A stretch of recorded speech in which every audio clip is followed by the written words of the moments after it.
waved and smiled happily as thousands cheered them in the city's downtown skyscraper canyon.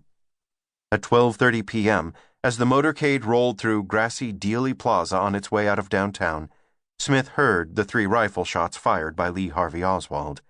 He immediately picked up the radio telephone in front of him, the only mobile phone available to the 58 Washington reporters on Kennedy's trip. Smith dictated his first dispatches about the assassination to UPI's Dallas bureau, while an apoplectic competitor from the Associated Press punched him and tried to wrest the phone away. Smith's first bulletin, 3 shots fired at President Kennedy's motorcade today in downtown Dallas, clattered across UPI's teletype machines at 12:34 p.m., just 4 minutes after Oswald fired his rifle. Smith's dispatch was the first the world heard of Kennedy's assassination. The Associated Press, which competed story for story with UPI, didn't move its first report of the shooting until 12:39 p.m. Smith and UPI beat the AP by 5 minutes, an eternity in the wire service's war of seconds.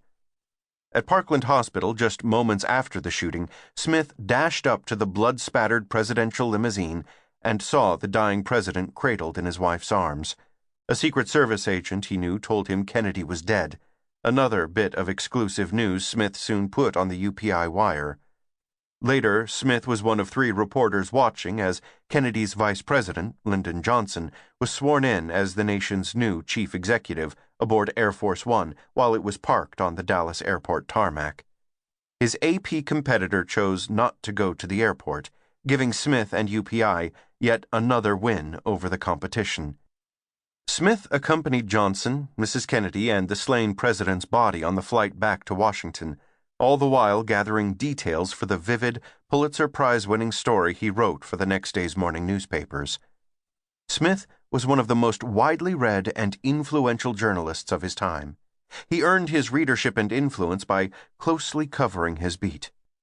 Smith arrived at the White House in 1941, and over the next 29 years he earned sources among everyone who worked there: presidents, their aides, Secret Service agents, valets, gardeners.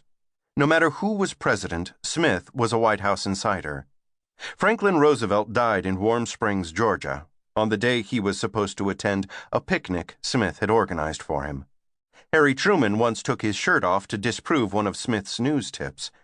After Dwight Eisenhower had a heart attack, he was photographed wearing a bathrobe embroidered with the words, "Much better, thanks." The embroidered message was Smith's doing. He was fast and accurate.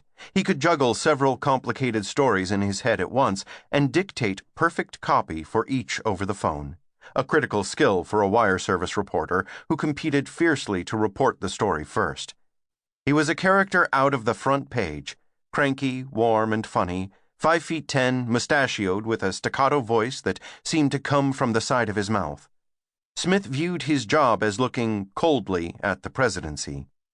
Though he sometimes expressed opinions in speeches and TV appearances, in print he focused on digging up facts and news his audience wanted to read. His byline appeared regularly on newspaper front pages across the country, and his insider columns about the presidency and White House life were widely read. Some of Smith's colleagues deemed him the greatest wire service reporter of all time.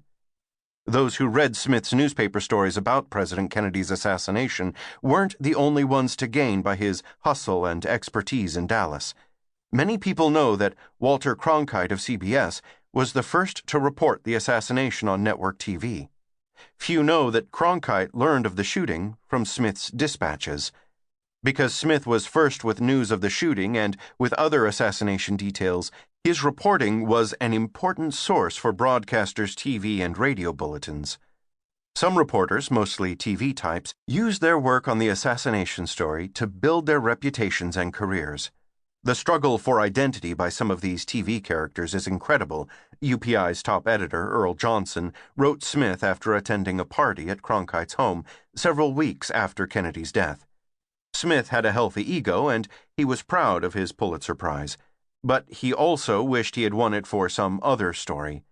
His death in 1970, foreshadowed by personal tragedy, money woes, illness, depression, and a ferocious drinking problem, kept him from participating in the anniversary stories and other